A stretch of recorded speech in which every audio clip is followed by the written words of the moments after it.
Good morning, everyone. So, uh, let me introduce myself first. I am Win, a freshman majoring in electrical engineering. And can you introduce yourself? And yeah, hi, my name is Myung. I'm majoring in business administration and I'm in the class of 2024. Today Okay. is a great honor for us to be with our special guests who have a handful of experience in doing research. They will work they will walk us through the process of starting research project and other stage. So without further ado, let's introduce our speaker today. We'd like to welcome our beloved professor and founding provost, Rohit Verma. He's from College of Business and Management.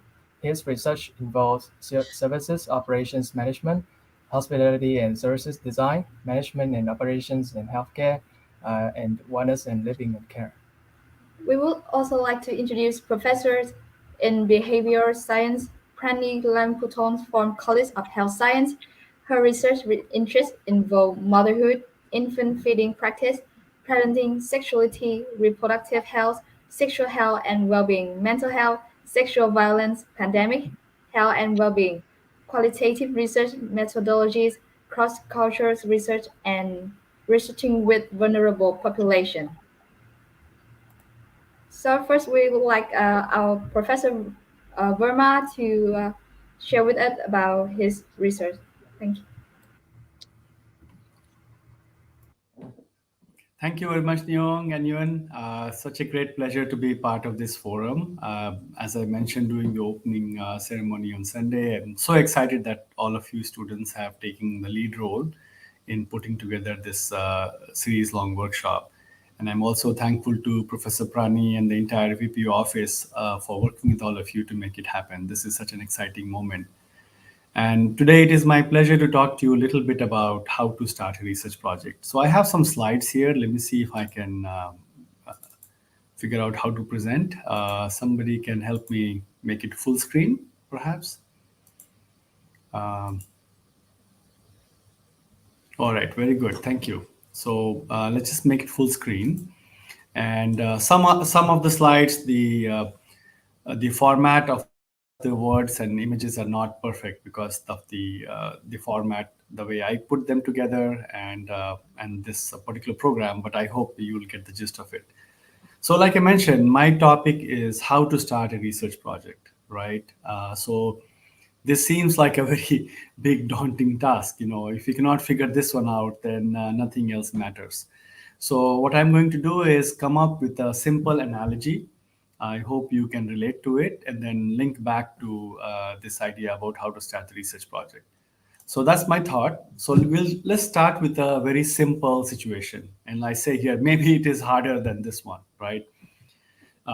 So let's say this is Friday night and you have lots of friends and they have all invited you to go for a get together.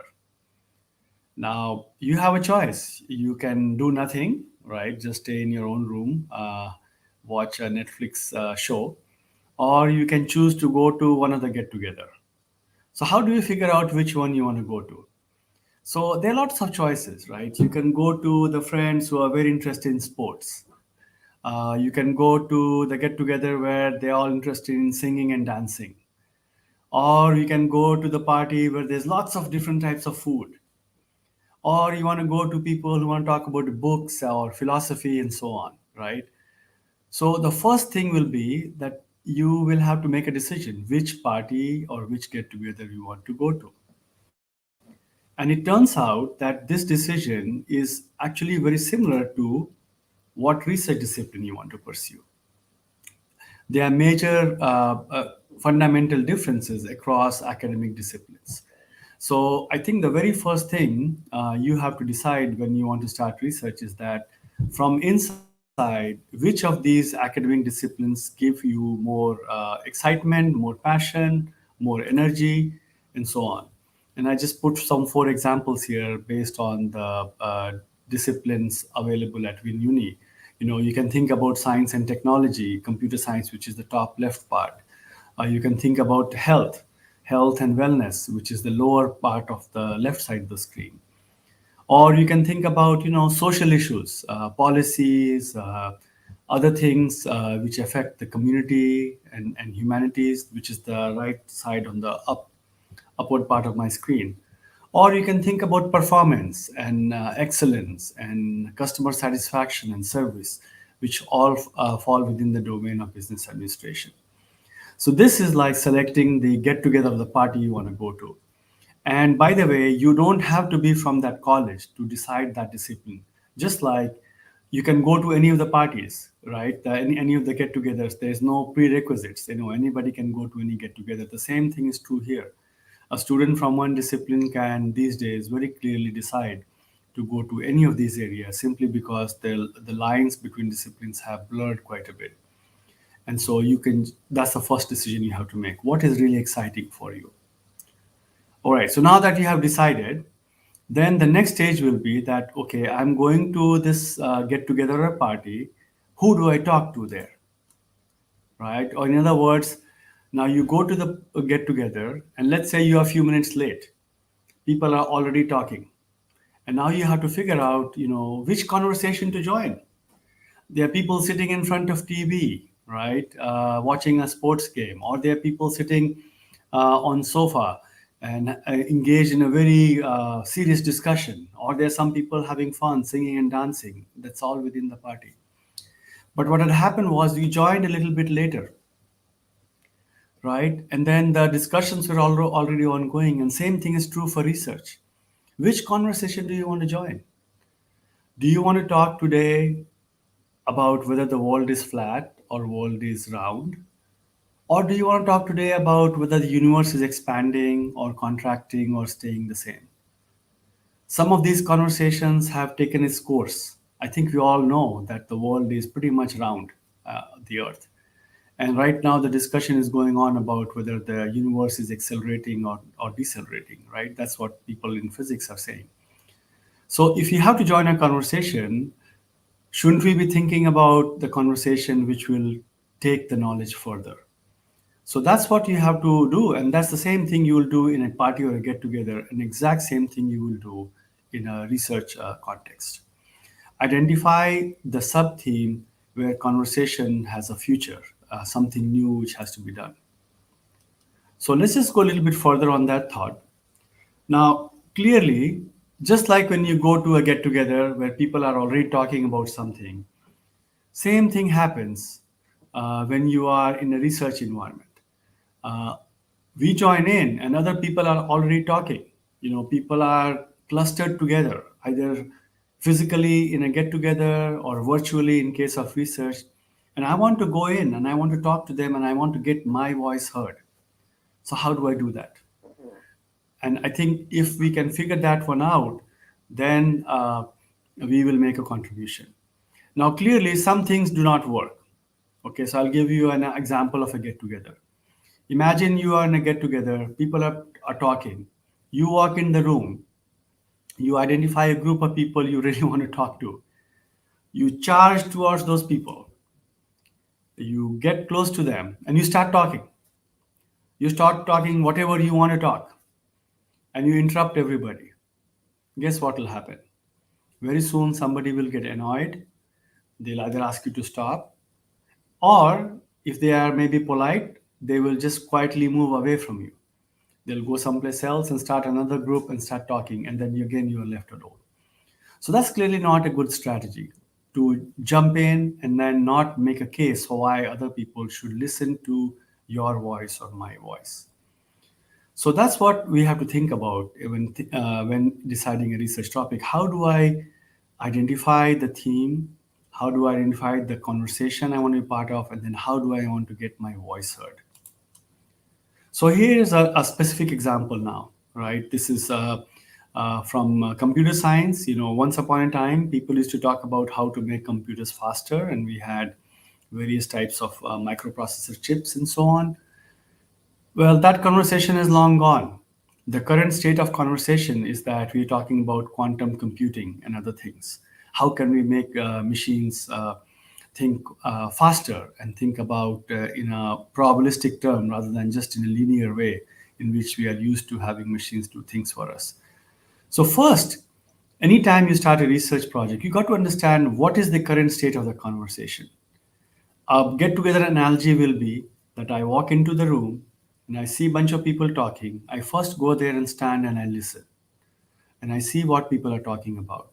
And in a few minutes, I will figure out what they are talking about, what thing is important, what's not important. And then I jump in. Same thing in research. Before I start the research, I need to listen to what has been done. And in concrete term, basically that means doing a very comprehensive literature review. I should go to Google Scholar. I should go to library databases and try to figure out what are people talking about. And then that will give me some idea about, yes, these things have been done, these things are new. And then that will allow me to think and refine my ideas further about what topics are researchable and what have been over researched, if you will. Okay, so that's the next point. Then the following thing will be there's just too much information these days. TMI, too much information. Even if you go to Google Scholar library databases, there's just lots and lots of information available. And I think I have mentioned this in some of our previous gathering. Depending on the academic discipline, for some cases, the knowledge doubles in less than 2 years. So there's no way you can read everything. There's no way you can read and understand everything and create a quick synthesis. In fact, a computer program may be able to do it much faster than one of us can do individually. But there's a shortcut, and I think it's a good one, is that we try to identify who are the key influencers, right?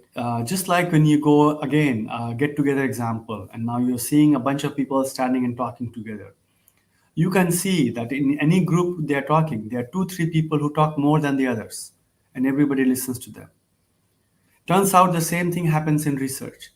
In every academic disciplines, they are influential researchers. And it's not very hard to find them. You know, once you have looked at the topic, once you have looked at the area, a quick search on the internet can tell you who the prominent researchers are. They have won awards, they have written articles which are cited by many people, they have written books which are read by others. So what is important is that we try to identify who the influencer are and then see what they have done, right? So in the middle example here, these are the people who came up with mRNA vaccine for COVID. On the right hand side, you see the physicists, who have done a lot of work in complexity theory, try to simplify complex things in physics. On the left hand side, you see people who won the Nobel Prize in economics earlier this year. So these are influencers. So when you start research, just find them, see what they have done, and I think very quickly you'll get a broad picture about the entire discipline just by focusing on the influencers. But it'll also tell you what has not been done, because lots of people have not had time to look at every aspects of the academic disciplines you're interested in. So that's the next stage, is that you try to say, okay, well, these people are talking about certain things. What are the assumptions?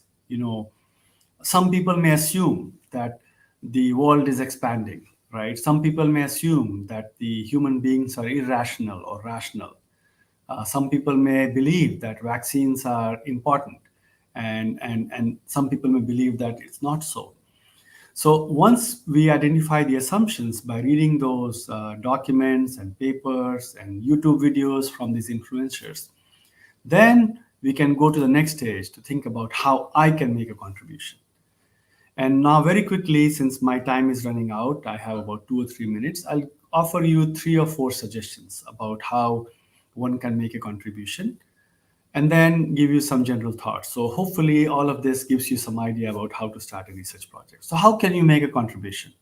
All right, first, I want to get others interested in my voice. Well, how do you do that? If I repeat what others have said, nobody's interested because somebody else has said it better than I have. So I have to say something new and different. First, I have to identify things which are very important to this community, X, Y, and Z. I mentioned it here. Those could be anything, any discipline. And I can say, look, all of you are talking about this, but I'm the first one who has studied the relationship between X and Y. Or I can say, look, you have been talking about X and Y, but I have X, Y, and another thing, Z. Or I can say, look, you have been talking about X, Y, and Z, but nobody had the data. I made all the effort to collect the most complete data on that topic. And so therefore, I can tell you what exactly happened, although you were thinking it theoretically. So these are some of the ideas to get people interested in my voice. Second thing, what I can do is I can try to persuade and make the experts change their mind. I talked about influencers earlier. What if I offer some new insight which either changes their mind even a little bit or changes one of the assumptions which was made? I earlier talked about rational versus irrational human beings. The whole field of economics and business was built around rational human beings for a very long time, till a few researchers in behavioral economics came and said, no, that's not true. Human beings are not rational. They are actually irrational, but we can predict how irrational they are. And then they offered some alternate explanation, and that created a whole new field in business management. So that's another way to think about is that can we change the mind or theme of the conversation? And then the third approach I suggest is that, okay, we may not be able to change the mind of the experts, but maybe we can change the practice. We can change clinical practice, we can change engineering and technology practice, we can change business practice, we can change the practice for the public policy. And basically, I do that by saying, look, a certain people are doing things in a certain way, but that's not potentially the right way. You should do something else. Right now, there's a lot of discussion about the use of masks, right? And this is not basic science anymore. There's a lot of data already about whether the masks help with COVID or not help COVID. But if somebody could collect data and then show it to policymakers that, okay, by putting masks, it reduces the spread of disease. Or if somebody makes a case that, if more people take public transportation instead of driving to work, it will reduce the air pollution and so the health benefit will go further. And if that thing changes practice, I think that's another huge contribution. So I think those are the ways. You start with the broad thing, to going down to finding the conversation, to finding the current state of the conversation, trying to find the influencer, and then you think about making contribution. I think this is a good way to think about how you start a research project. Now, before I end, I would like to talk a little bit about a couple of other things. One is that unfortunately, we live in a world right now where the role of researcher is really being questioned in many countries, not just in one.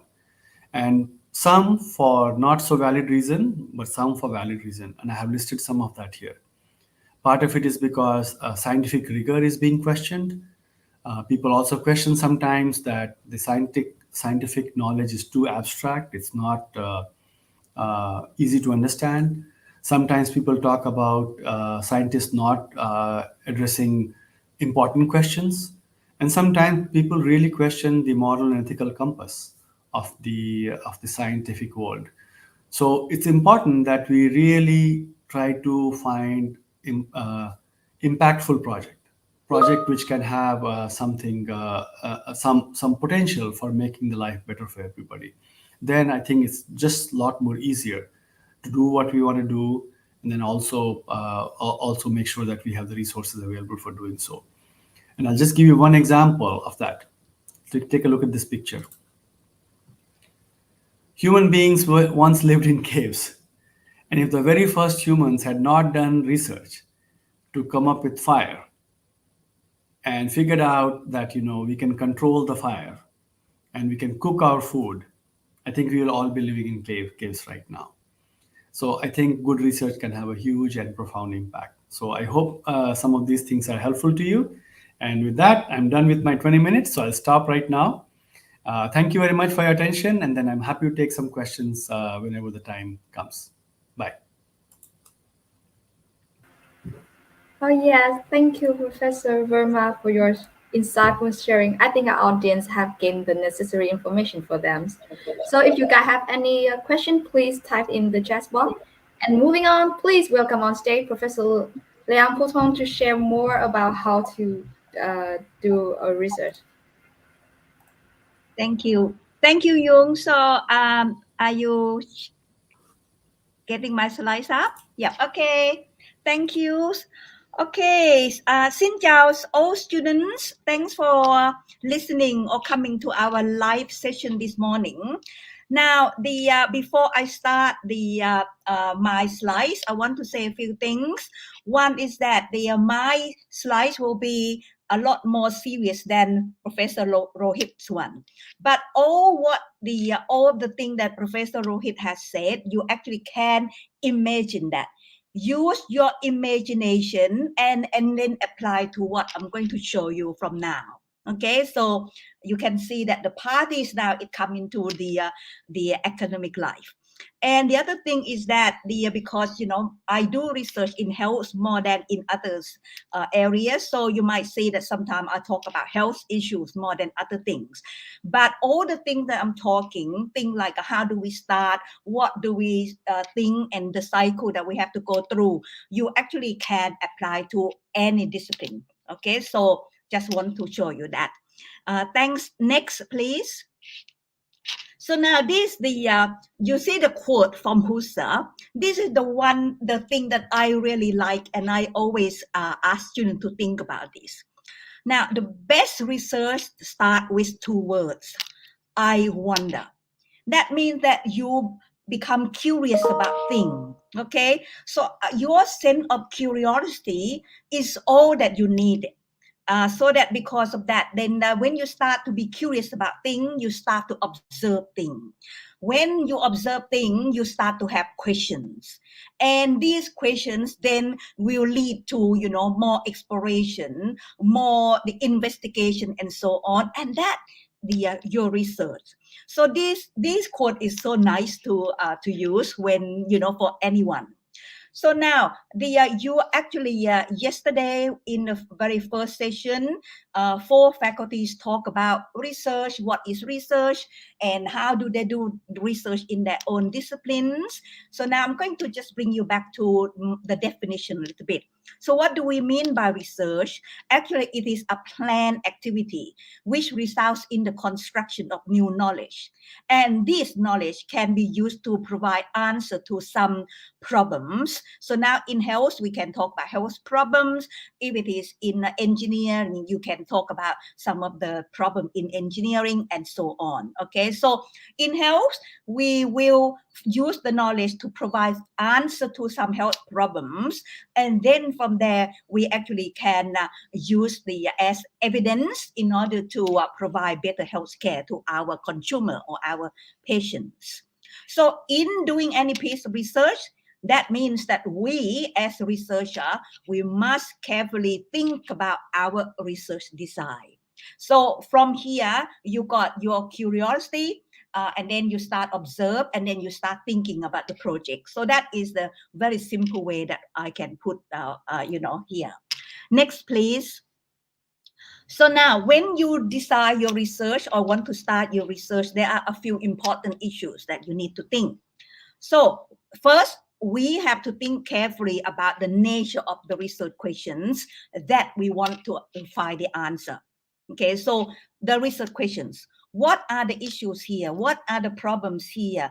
What are things that I can do in order to improve the lives and the health and well-being of Vietnamese people, for example? You start thinking that way. Once you got the questions, then you have to think about the research design. What sort of research design I'm going to use in order to find that find that answer? Like improving the health and well-being of Vietnamese people. What are you going to do? Are you going to use some experimental designs? Like because you need to do some experiment. That means that you have to think about the design that you're going to use, which most often become in the quantitative approach. And that means that you have to you have to have your objective. That means you have to do things quite objectively, and you will have to measure outcomes. So that the one example. Okay, but anyway, not all research questions will be suitable for an experimental design, because sometimes you need to think about human beings. So, for example, you are in the engineers college of engineer and computer science, and then you develop something like an app, for example. Now you develop that and you say, oh, this is so good, it works.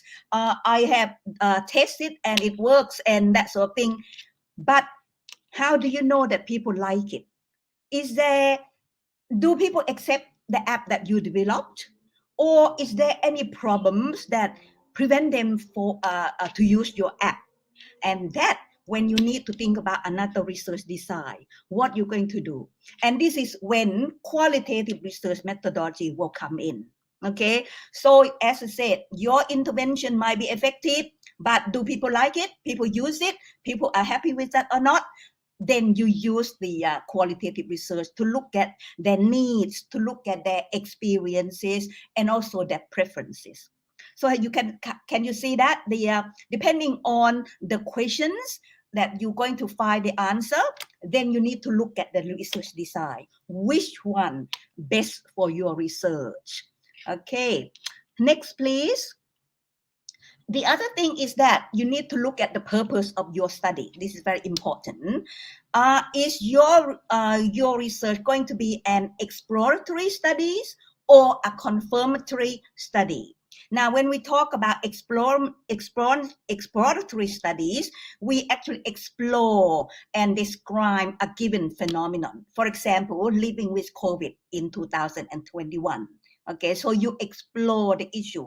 How do people go through this? How do people deal with the loss of job? How do people deal with the health issue that they have to deal with, and so on? Okay, so when it is an exploratory research, quite often we use qualitative research methodology or mixed methods. But sometimes some of the quantitative research, like survey, can also be used. So you might find that survey methods are quite the common in many exploratory research projects. For example, if you want to know how many people in Vietnam or in Hanoi deal with COVID-19 or pollution, that survey can come in.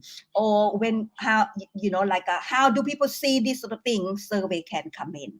Okay, so that we have to think. Now, talking about confirmatory research, these mainly will be research that investigate relationships between variables. So when you hear the word variables, you know that that's going to be some sort of relationship, some sort of correlation, and that means this must be or should be quantitative research. Okay, so you have to think again. So you think about the question, and then you think about research designs, and then the purpose of your studies. So these are the important things before you can start anything else. Next, please. Okay, now the word research itself, if you think about the English word research, okay, comprises two words. Research, that means to search again.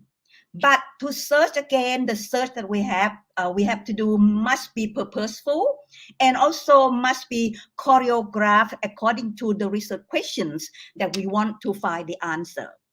And that means that we have to come up with planned activities. And that planned activity is the research process. Okay, so we must construct our research project through the research process. Okay, let's have a look at the next slide, please. Now, if you look at these figures here, you can see a cycle of things that we have to do. So we start from the top bit, identifying research problems. And you have heard some people talk about this, and Prof. Hill talk about the starting a research proposal, and Prof. Rohit have talked about these sort of things. So think about the research problems, and that can be done through literature reviews or can be through other things. Okay, so think about that. Then you develop your research question. We go to the right hand side. Okay, so after you identify problems, you develop research questions. What are the things you want to find the answers? So like what I just said before, and like Prof. Rohit did say before, what would be your questions? Once you start thinking that, you start to search, to review your literature. Is there anything that people have done, what you want to do? Or if they have done that, is there anything that, they have not done? Is there any gap in the literature that you can actually, put yourself in there and find the answers? And that is the role of the literature review. And quite often, more probably appropriate for social sciences and health sciences, we also think about theories. But I think that in business and in engineering, you also have theories. So think about that sort of thing. So Prof. Lian will talk about literature review this afternoon, 1 to 2. Then you think about the method that you're going to use, which one, okay? Like I said early on, whether quality, quantity, mix, or what that sort of thing, you would have to think about that. Then when you think that, think about your research participants. Who would be people that involved in your research? Or what would be the things that you're going to use in your research to, elicit the data? Okay, so here, if we talk about doing research with people, then we need to think about people or animal as well, can do that. Then you also have to think about ethical issues. What are the ethical and moral issues that we need to be careful about this? And that what the Prof. Amita and myself will talk about that tomorrow. Okay, so we will get into a lot more detail then. It's very important. You need to think about ethical issues and moral issues. Then collect your data. Okay, you would have developed the some tools like survey, questionnaires, anything like that, Likert scale or whatever. Then you collect the data. After you have done the data collection, you analyze your data. Okay, so analyze, that means make sense of what you have, whether they are numbers or whether they are words or even images like drawings and so on. So you analyze and then interpret your analysis. Then your task as a researcher is to write up. Write things as a way that you can put forward your knowledge to outsiders, to other people. And that means that you also have to disseminate your research findings. And this can be done through conferences, seminars, or write up like papers or book chapters or books or just magazines, the article and so on. This way, you because once you have done a piece of research, you actually have a moral obligation to your research participant or people that you do research with. Why should you put your finding on a shelf somewhere in the library or in your own apartment?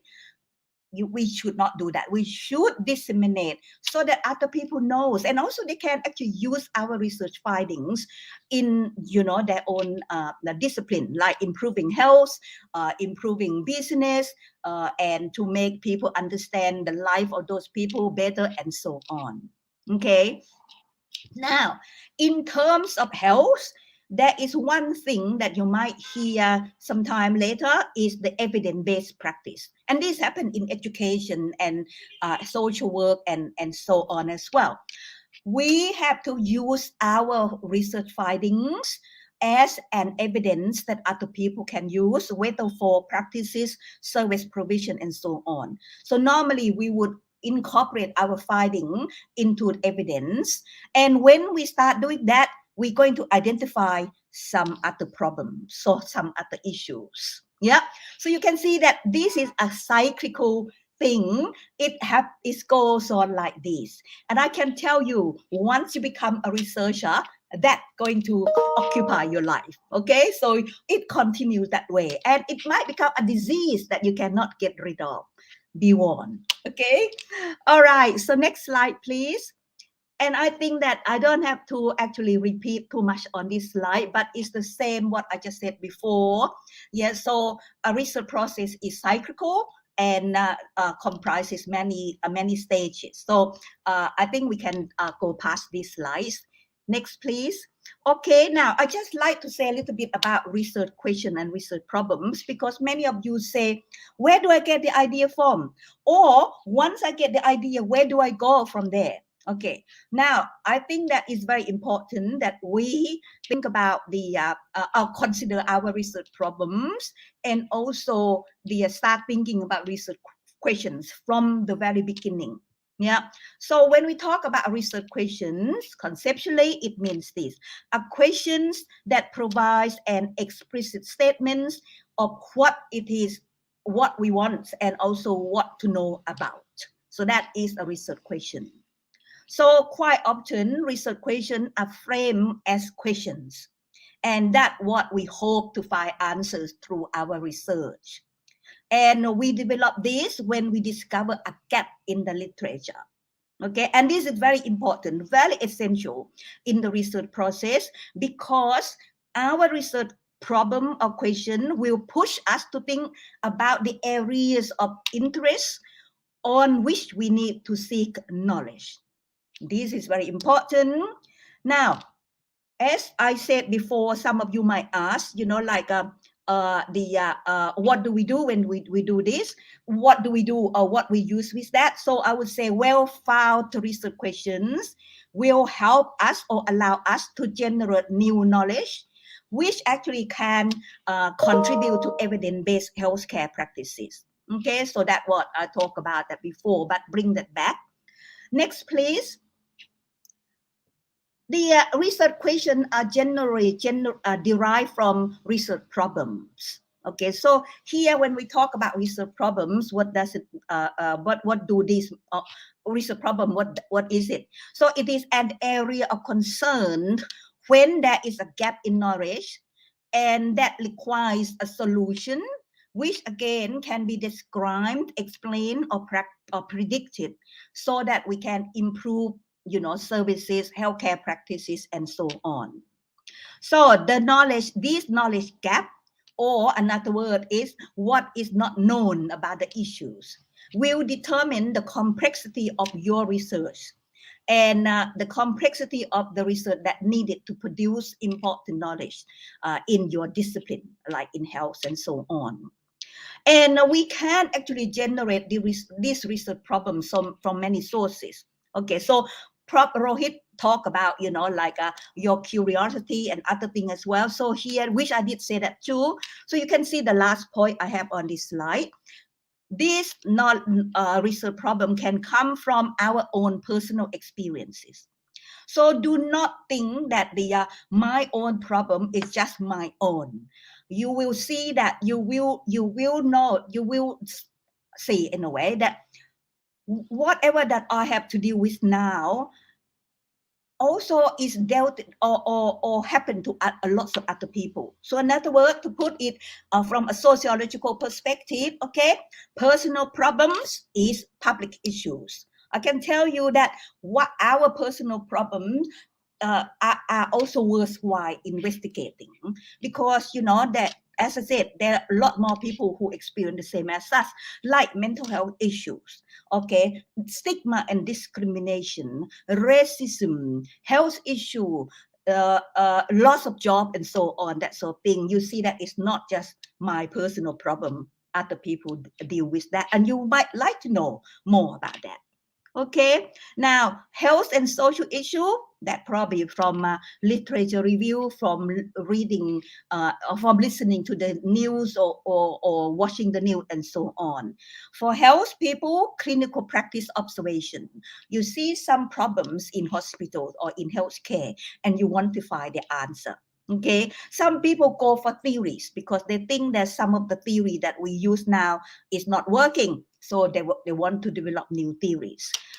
So sometimes, you read or you read people's theories and you want to see if that theory actually work with my own discipline or my health or my issues. Research reports, people report things and you see that there are lots of gaps in there. So you want to do that. Research priorities, that means, like at WIN, we do have some priorities. So that means we have to fulfill that. So think about research priorities. And also professional literature, plus plus feedbacks from your consumers, from your patients, the what people think about it, what people need. Like if you are in health and you want to know, like how people deal with the healthcare during COVID-19, people will have a lots of complaints. People will have a lots of things that they want. That sort of thing, it can become your research questions. Next, please. So these just a few examples. Remember I said to you that when you frame your research questions, they have to be in a question form. So these are the things that I list for you. So just some example. Okay, you see that some of these questions require qualitative research, some questions requires quantitative research, and so on. So these are the things you have to decide which one. And that's why I said that you need to think about research design first, and then frame your research questions. So again, we don't need to get into detail, just give you some ideas about how we frame our research questions. And you might say, how many of these? Depending on the aim and objectives of your study, you can have 1, 2, 3, 4, whatever, that sort of thing. So think about time, think about energy, and so on. Next, please. Okay, now this is just example from my own research. I think I have time to cover that. So my curiosity about social support and women living with breast cancer in Thailand. So I did my study in Thailand a few years ago, and one of the things is that we don't really know about social support among women, okay, who live with breast cancer, and certainly from rural communities, that sort of thing. So because of that, then we start searching, and now we know that there are a few quantitative studies that look at this, but none from a qualitative perspective. And because we want to actually examine social support from the women perspective, we want to hear the voices of women living with breast cancer. And it's very important that nurses or doctors need to know that, need to hear voices of these women, not just to look at the number, because number can tell you certain things, but you know what? People's stories can tell you other things. So that's what we argue, and that's why we want to examine the lived experience of women living with breast cancer. So we use qualitative research, and you can see the research questions of these particular studies. There are more than this, but I just want to show you two. So these are about social support of women living with breast cancer. So one question is, what are their coping resources? How do these resources operate after the diagnosis of breast cancer? Do these support sources provide a way of coping with the distress of living with breast cancer? Okay, so some example from a real research project that I did in Thailand, and we published a few papers already on this. So give you some example. Next, please. So in conclusion, okay, you have heard Prof. Rohit talking about things, and myself, and yesterday, and so on, and you'll see throughout the boot camp time, you hear different things. But one of the things that I want to give an advice is this. In doing any piece of research, we have to remember that the research process can be messy. Okay, and even we have got a research proposal, we have decide the best research project in the world, that sort of thing, that what we tell ourselves, it may not proceed as we have written on our research proposal or plan that we have planned. You see that this is very common. Lots of researchers have written about this. Okay, so this is from Alan Bryman, my guru, who warns us that research is often a lot less smooth than the accounts of the research process you read in books. You don't hear things like this when you read people's paper. In fact, research is full of false starts, blind alleys, mistakes, and enforced changes to research plan. So bear this in mind when planning for and designing your research projects. Cảm ơn. Thanks for everyone.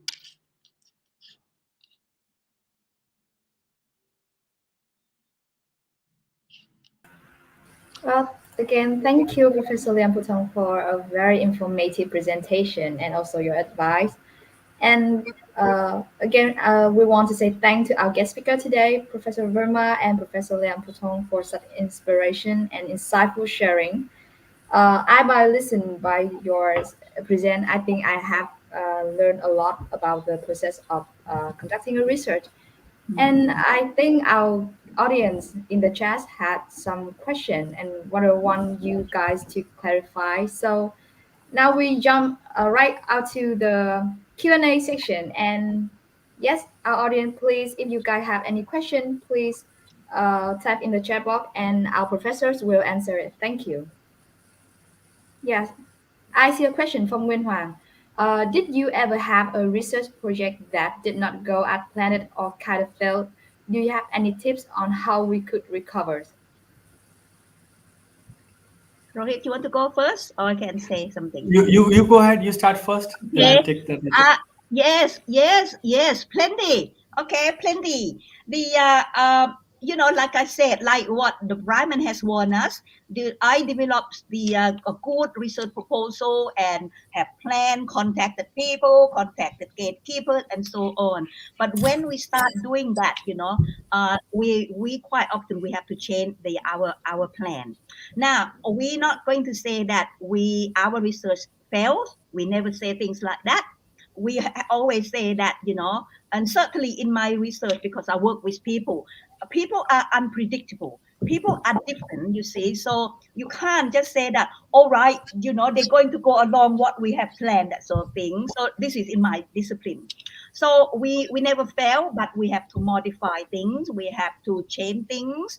And again, this is common in research. Okay, so like for example, if we intend to recruit people through, I know, so like a Zalo, you use Zalo to recruit people, and then suddenly no one actually answer your Zalo, that sort of thing. So what you're going to do? Yeah. So you need to think about other ways that you can contact people or recruit people. Now, you might develop a very good research method to collect the data, and then you find that the people don't understand how how you want them to answer things, or they can't do things. Then you change it. So these are the things we have to deal with. And again, remember, it's not a failed research project. We just have to modify it. Yes, if I can add a couple of points to what Professor Prani said. So first you have to ask yourself, what does it mean by failed, right? So what is the meaning of fail? So I can think of it in very different, several different ways. So first, let's say I'm a researcher and I have an hypothesis, right? That X causes Y, right? That by taking a certain medicine, I will not get the disease, let's say, or by having a certain, initiative in my company, I will have more performance, more revenue, whatever. So you can have all that. And let's say I did all the research and the result did not show that, right? So is that a failed project? I don't think so. I may think it was failed, but that's not a failed project. It's because research by very definition is that you're searching for what is not known. Yeah. So if we already know that X is causing Y, then there was no point of doing research, right? So although I have to say that there is a bias in the scientific community, we want to show new effects. But what it means is that it gave me some new insights, and in the next project I will make more appropriate hypothesis and so on. So that's one way to think about unexpected result. But failed could also mean that I did not do my part very well. So I think that's a real failure. What does it mean? That means that I did not do proper literature review, and I tried to study something which was studied, or I did not do a proper research design, and so therefore, when I collected data, it was all useless because I didn't take proper care and attention, or I did not do proper analysis. So I think those are real failures, and that's on me as the researcher, in my opinion. But research is a learning process, and I Yeah. think once that happens, I think if the researcher does it second time and third time, that's a problem. But the first outcome, which is unexpected outcome, I think that's not a failure. And like Prani said, you may go in an unexpected direction, so you just have to be ready for it. Thank you, professors. So we have another question from Minh Quân Võ. Research seems like such a long process. how can one stay interested in it? Wow, Uh, this is a good question. maybe I'll tackle this one and then let Prani go next. Yeah, yeah. So it depends on what you're researching, right? Yeah. I would say that if you are looking at academic research to publish in highest quality journal, or looking for brand new inventions, yes, it is a long process, and there's no shortcut to it. But what you are doing as an undergraduate, research is also a process of looking at Mm, things. I said that in my opening session the other day, that even policymakers have to do research. Even company executives have to do research. Even entrepreneurs have mm, to do research. yep.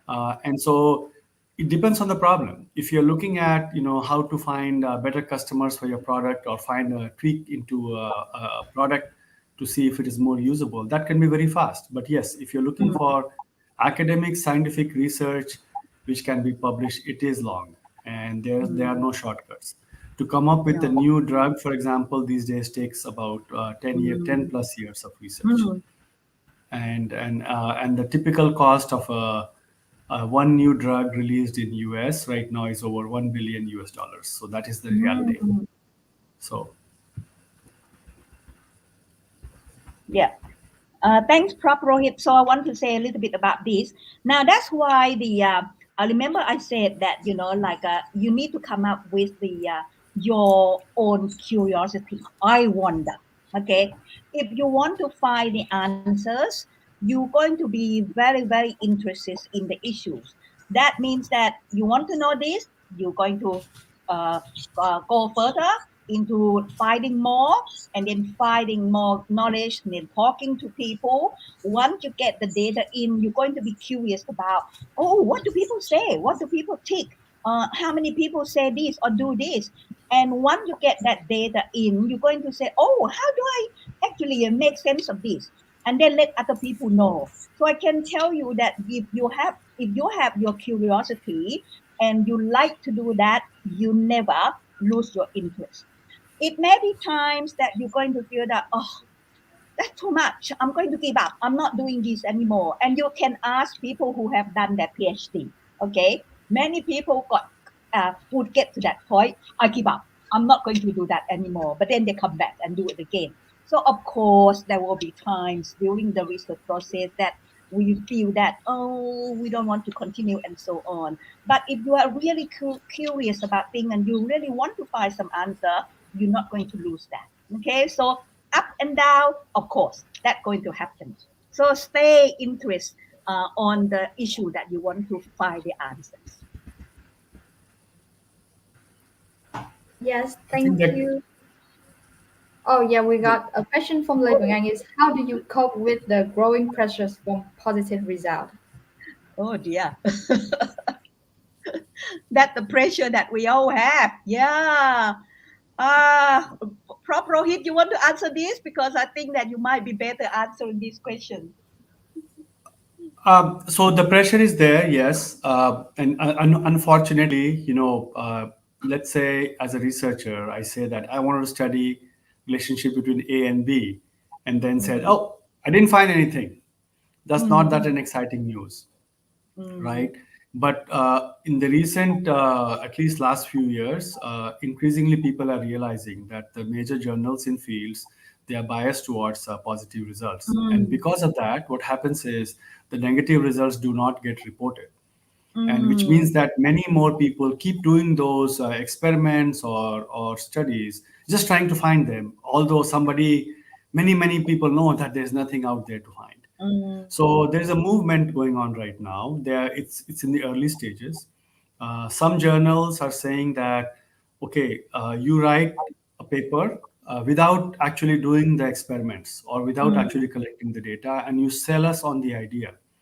And if the idea is good, then we'll say yes, go ahead, and then you actually mm, do the work, and we'll publish the result regardless of what happens. mm, So that's one movement. The other is that many journals have started saying that you have to actually disclose all your data. You have to submit your yeah. raw information. And in that raw information, you can basically make a statement saying that, look, several people thought that A should be related to B, and I did my due diligence and I really didn't find anything, and here's the data. Yeah. And then third approach is that people do multiple experiments or multiple studies. So they look for a relationship between A and B, they don't find anything.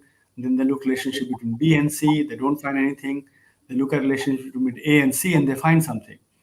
And then they write the paper talking about the whole thing together. And those are probably some of the best papers or best studies we see these days. Yeah. And they are highly influential. So I would suggest that going forward, it's not appropriate to just look at one study in isolation. You may get wrong, no result, you keep it and you do some more things. And then eventually you will have a more complete picture and then you can write about it. That's my advice. Yeah. Yeah. Maybe I can quickly answer one more because I think we are running out of time. Oh, About yes. how to get funding. Because we are running time. So actually, so I'm happy to talk to you later. Kwai Kwan, right? Yes. So because Yeah, our time is running up, so that is our last question for today. Other question we will have our Professor Yu and Professor Liam Proton answer through our website. So please, our audience, please check our website later.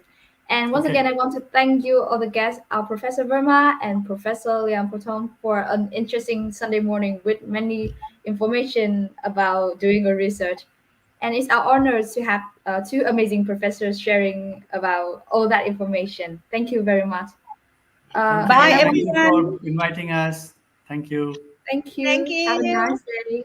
Thank you. Bye-bye. Bye. And I want to say thanks to our audience for joining us today. Please note that later at 1 p.m. we have a workshop of literature review by Miss Lin Ching from SAS. And at 5:30, a workshop about essential tool used for research and library research by Mr. Tony Tin. And last but not least, it's time for the magic card. Please look on the screen and you will see the magic card for today's workshop or today's sharing panel. Thank you for joining us today. Thank you. Have a nice day, people.